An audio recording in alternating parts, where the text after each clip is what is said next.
नमस्कार, आप देख रहे हैं पद्मेश 24/7। आपके साथ मैं हूं कृष्णा संडे। न्यूज बुलेटिन की शुरुआत करते हैं हेडलाइन से।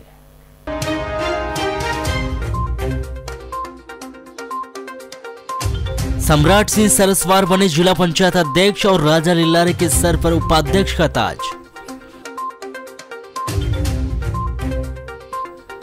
छोटे पुल से वनगंगा नदी में बीएससी की छात्रा ने लगाई छलांग, देर रात तक नहीं चला पता।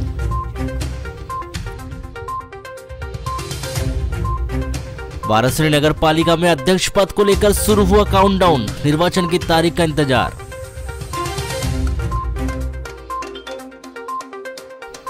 कलयुगी पिता को बेटी से दुष्कर्म के मामले में आजीवन कारावास की सजा।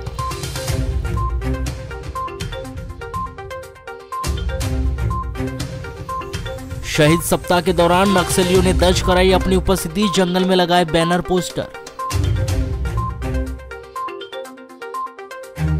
प्रदेश के भीतर वरिष्ठ अधिकारियों को मिल रहा प्रमोशन, कनिष्ठ कर्मचारियों में निराशा व्याप्त, कर्मचारी संगठनों ने बताई व्यथा।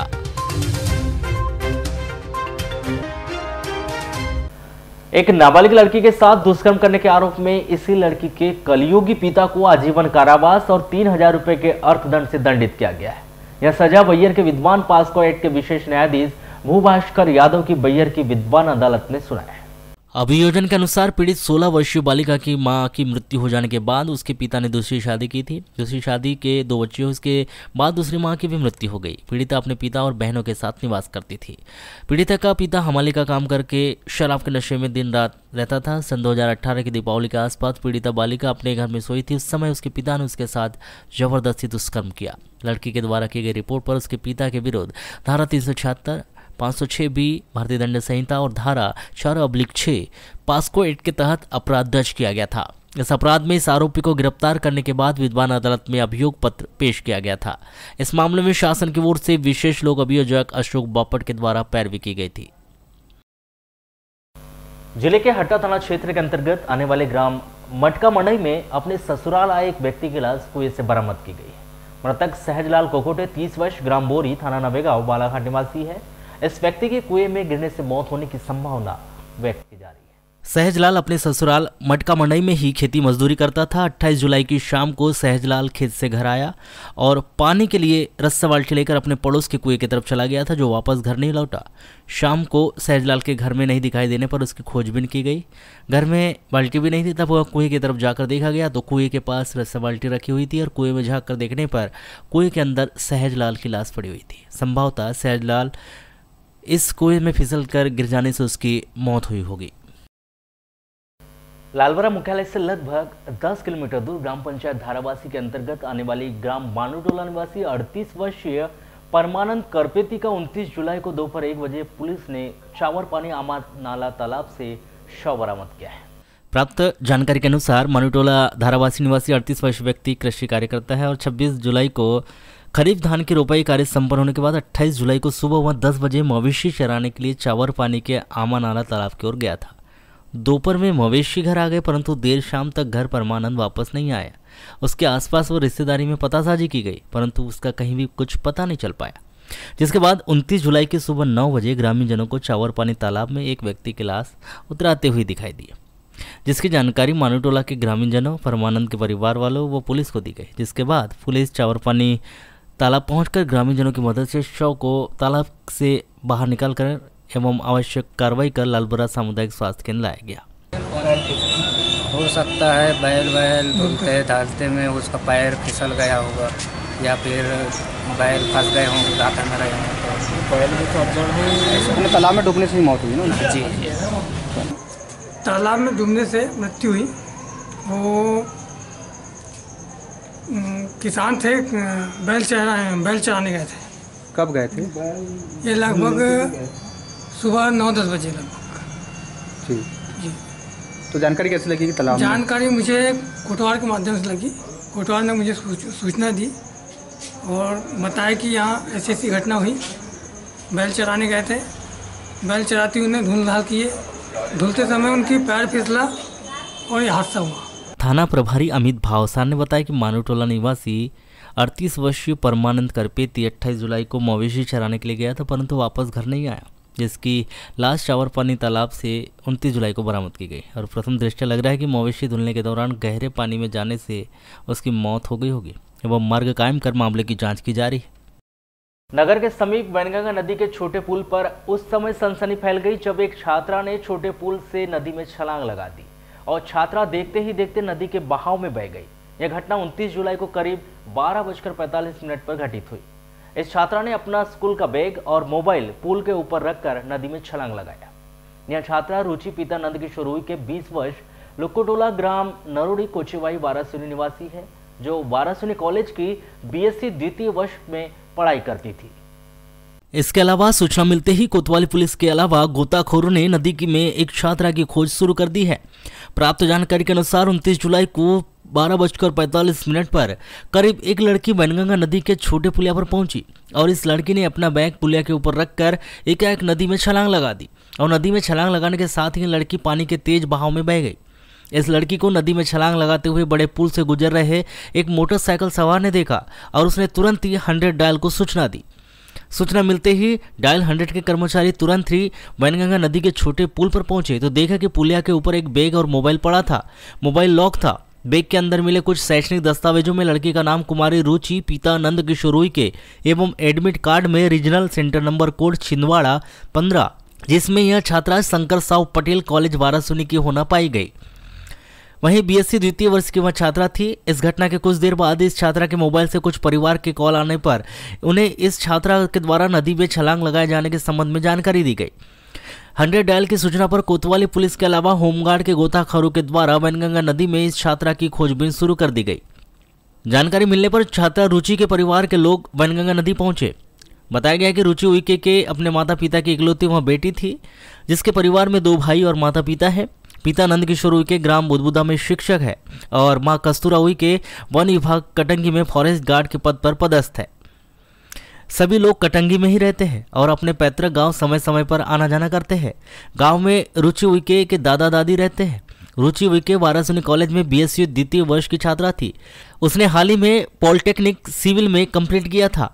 परिवार में किसी प्रकार का कोई विवाद टेंशन नहीं था और ना ही रुचि कोई मानसिक तनाव में रहती थी। वह अपना ध्यान पढ़ाई पर ही रखती थी। हाल ही में रुचि की एग्जाम चल रही थी। रुचि को उसका बड़ा भाई अंकित उइके प्रतिदिन मोटरसाइकिल में कटंगी से वारासुनी कॉलेज छोड़ने आता था और कॉलेज से अपने साथ ले जाता था। 29 जुलाई को परिवार में अब सामान्य था। सुबह 7 बजे अंकित अपनी बहन रुचि को मोटरसाइकिल से कटंगी से वारासुनी कॉलेज छोड़ने आया था, जिसका छोटा भाई वीरेंद्र उइके भी सतपुड़ा कॉलेज JEE की एग्जाम देने के लिए आया था। JEE की एग्जाम देने के लिए आया था। रुचि ने अपने कॉलेज में एग्जाम भी दी थी और एग्जाम देने के बाद वह एकाएक कॉलेज से चली गई। 12 बजे करीब जब अंकित उइके कॉलेज पहुंचा तब रुचि कॉलेज में नहीं थी। अंकित से उसे खोजा किंतु रुचि उससे कहीं भी नहीं मिली, जिसके कुछ देर बाद ही बालाघाट से पुलिस वालों का फोन आया कि आपकी बहन का मोबाइल और बैग वैनगंगा नदी के पुलिया के ऊपर मिला है। कुछ लोगों ने नदी में छलांग लगाते हुए उसे देखा है। इस सूचना पर रुचि के परिवार के लोग वैनगंगा नदी पहुंचे। बताया गया कि यह घटना की सूचना मिलते ही कोतवाली पुलिस ने वैनगंगा नदी के छोटे पुलिया में पहुंचकर जांच पड़ताल की। वहीं होमगार्ड के गोताखोरों ने भी नदी में रुचि की खोजबीन शुरू की। छोटे पुल से जागपुर घाट तक रुचि की तलाश की जा रही है, किंतु नदी में पानी का तेज बहाव होने के कारण कोई पता नहीं चल पाया। सवेरे मैं उसको कॉलेज छोड़ा था। आज एग्जाम थी। आज एग्जाम दी, उसकी BSc की एग्जाम दे रही थी। उसके बाद क्या हुआ?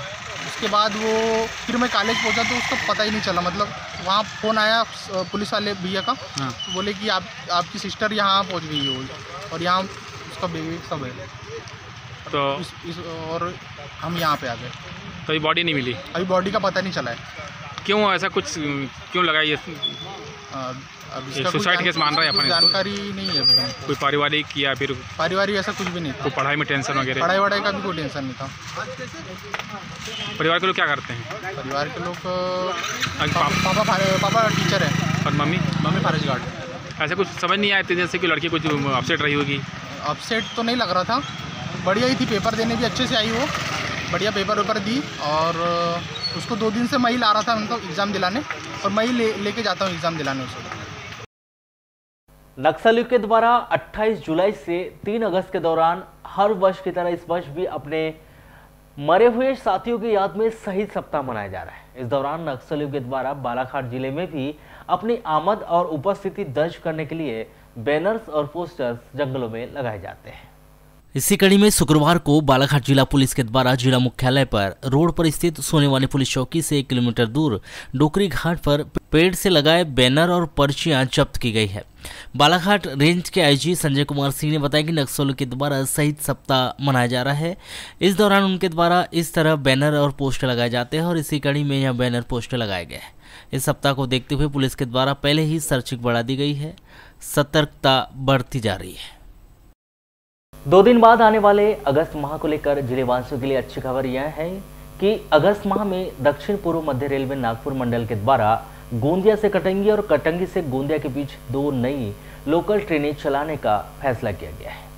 बताया जा रहा है कि पहली नई ट्रेन 7 अगस्त को गोंदिया से कटंगी के बीच चलाई जाएगी, तो वहीं दूसरी नई ट्रेन स्वतंत्रता दिवस के ठीक 1 दिन पूर्व 14 अगस्त से कटंगी गोंदिया के बीच शुरू होगी। इस तरह 2 नई ट्रेनों से मिलने से अब अगस्त माह से गोंदिया और कटंगी के बीच 4 ट्रेनों का संचालन नियमित रूप से शुरू हो जाएगा। दक्षिण पूर्व मध्य रेलवे नागपुर मंडल के द्वारा गोंदिया कटंगी के बीच 2 नई ट्रेनों का परिचालन 7 अगस्त और 14 अगस्त से शुरू करने का भले ही ऐलान कर दिया गया हो, लेकिन इसके परिचालन को लेकर अभी तक नया टाइम टेबल जारी नहीं किया गया है। बताया जा रहा है कि कटंगी से गोंदिया के मध्य इन दोनों ट्रेनों को शुरू करने के लिए रेलवे मंडल के द्वारा टाइम टेबल बनाने के कार्य योजना पर विचार चल रहा है। संभवतः 1 अगस्त को इस रूट पर चलने वाली सभी 4 ट्रेनों का टाइम टेबल जारी कर दिया जाएगा। बात अगर वर्तमान समय की करें तो वर्तमान समय में गोंदिया से कटंगी और कटंगी से गोंदिया के बीच 2 लोकल ट्रेनों का संचालन किया जा रहा है। वर्तमान समय में गोंदिया कटंगी और कटंगी गोंदिया के बीच 2 ट्रेनों से कुल 4 फेरे हो रहे हैं। ऐसे में अगस्त माह से 2 नई ट्रेनें शुरू हो जाने से इस मार्ग के बीच ट्रेनों की फेरों की संख्या बढ़ेगी, तो वहीं 2 की जगह अगस्त माह से इस मार्ग पर 4 ट्रेनें चलाई जाएगी। बताया जा रहा है कि पूर्व में गोंदिया से कटंगी और कटंगी के गोंदिया के बीच 4 ट्रेनों का संचालन किया जाता था, लेकिन कोविड-19 के प्रकोप के चलते इस मार्ग के बीच चलाई जाने वाली सभी ट्रेनें बंद कर दी गई। वहीं कोरोना काल समाप्त होने के लंबे समय बाद रेलवे मंडल के द्वारा इस मार्ग पर महज 2 ट्रेनों का परिचालन शुरू किया गया था। तब से लेकर आज तक इस मार्ग पर महज 2 ट्रेनें ही चलाई जा रही है। अब पुनः कोविड-19 के दौरान बंद की गई इन दोनों नई ट्रेनों का परिचालन शुरू करने की योजना रेलवे मंडल के द्वारा बनाई गई है। तो कटंगी में अभी 8 तारीख 14 तारीख का पेपर आया, 8 से चलेगा। 14-8 का और एक पेयर 8 तारीख चलेगा और एक पेयर 14 तारीख चलेगा। यानी कुल मिलाकर 2 ट्रेनें शुरू होंगी। मध्य प्रदेश के भीतर वर्ष 2015 के दौरान प्रमोशन में आरक्षण मामले को लेकर न्यायालय में चल रहे लंबित मामले के बावजूद वरिष्ठ अधिकारियों को लगातार प्रमोशन मिलते जा रहे हैं। वहीं कनिष्ठों को प्रमोशन नहीं मिलने से उनके भीतर असंतोष और आक्रोश व्याप्त होने जा रहा है। इस विषय पर जब हमने कर्मचारी संगठन के पदाधिकारियों से चर्चा की तो उन्होंने ये भी बताया कि प्रदेश के भीतर कैसे वरिष्ठ अधिकारियों को लगातार प्रमोशन मिलते जा रहे हैं, लेकिन कनिष्ठों को प्रमोशन नहीं दिया जा रहा है।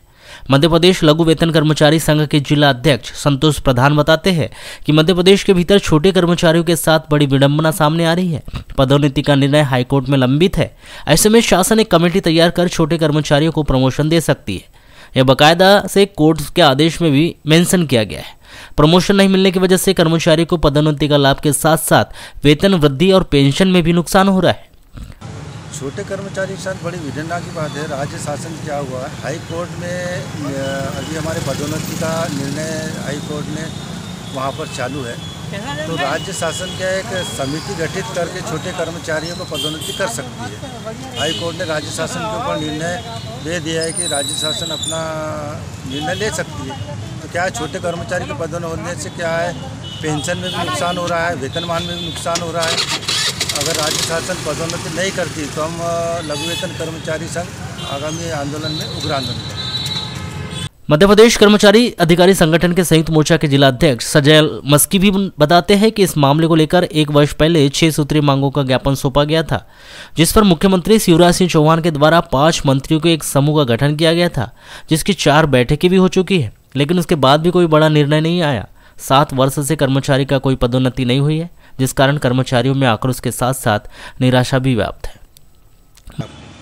विगत 1 वर्ष पूर्व भी हमने 6 सूत्री मांगों का ज्ञापन दिया था पदोन्नति को लेके, जिसमें माननीय मुख्यमंत्री जी द्वारा 5 मंत्रियों की एक समूह मंत्री समूह का गठन किया, जिसकी बैठकें भी 4 बार हो चुकी है, लेकिन वर्तमान में पदोन्नति को लेके विगत 7 वर्षों से कोई कार्रवाई नहीं हुई, जिसको लेके हमारा कर्मचारी संगठन और जितने भी विभाग के कर्मचारी काफ़ी आक्रोशित है, क्योंकि एक ही पद पे रह के वो सेवानिवृत्त हो रहा है और जो जिस प्रकार से कर्मचारियों को दोहरा कार्य करना पड़ रहा है वो भी कठिनाइयों का सामना करना पड़ रहा है। देखने में आया है कि फॉरेस्ट विभाग, स्वास्थ्य विभाग और 2-3 विभागों में कर्मचारियों को प्रमोशन दिया जा रहा है, पुलिस विभाग, गृह विभाग में भी प्रमोशन दिया जा रहा है। अधिकारियों को जो जिस प्रकार से सीनियरिटी का लाभ देके प्रमोशन दिया जा रहा है, उस प्रकार से शासन के समस्त विभाग के कर्मचारियों को भी और शिक्षकों को भी प्रमोशन का लाभ दिया जाना चाहिए। हमारी ये मांग रखी गई है मंत्री समूह की बैठक में।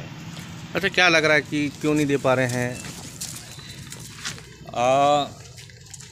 इसमें शासन की जो आरक्षण को लेके मेन मसला पदोन्नति का रुका हुआ है। 2015 में आरक्षण की बात जब आ रही थी, उस टाइम पे पदोन्नति पे आरक्षण को लेके न्यायालय हाईकोर्ट में जब प्रकरण लंबित हुआ, तब से ये प्रमोशन अटके हुए हैं।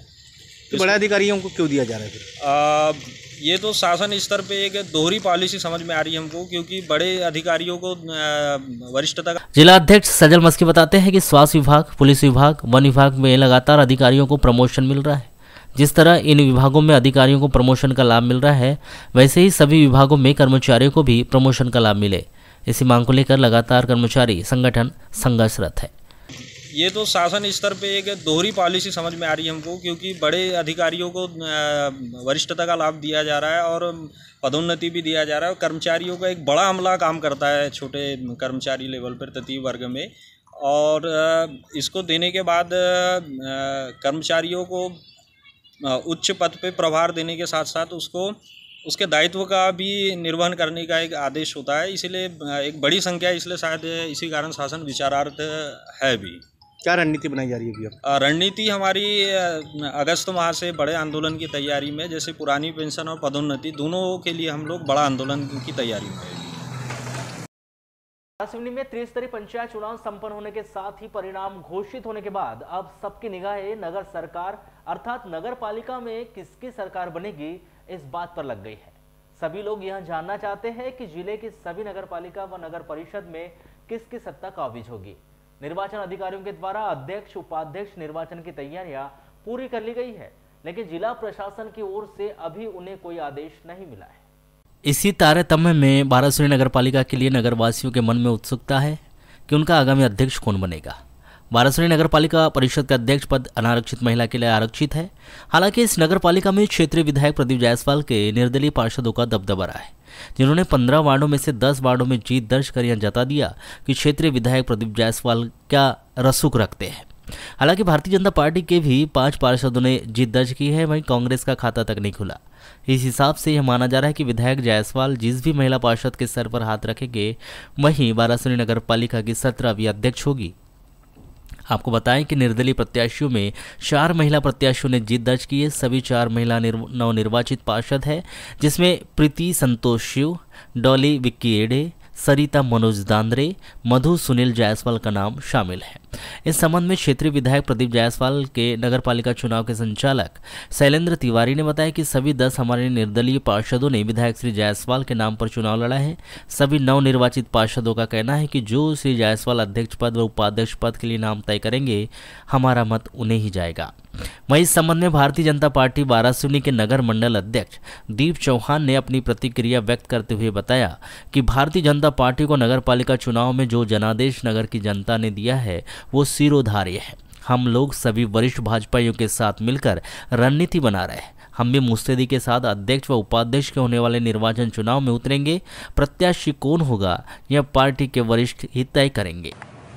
नगर पालिका अध्यक्ष और उपाध्यक्ष के निर्वाचन के संबंध में कोई तिथि प्राप्त नहीं हुई है। जैसे इसकी कोई तिथि प्राप्त होगी तो आपको अविलंब सूचित करेंगे। ऐसा कैसी क्या तैयारी रहेगी इसके लिए? प्रक्रिया तो निर्वाचन की जिस प्रकार से हमारे स्थानीय निर्वाचन में अध्यक्ष उपाध्यक्ष निर्वाचन होते हैं, इसी प्रकार की प्रक्रिया रहेगी और इसके संबंध में कुछ दिशा निर्देश आएंगे तो आप बताएंगे।